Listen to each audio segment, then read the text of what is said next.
তিনটি মন্ত্র নিয়ে যাদের জীবন,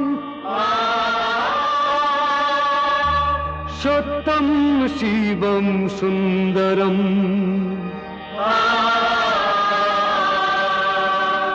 দুঃখের পৃথিবীটা তাদের কাছেই এক আনন্দ আশ্রম।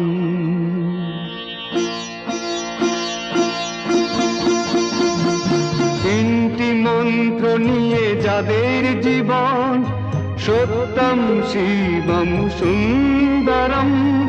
দুঃখের পৃথিবীটা তাদের কাছেই এক আনন্দ আশ্রম।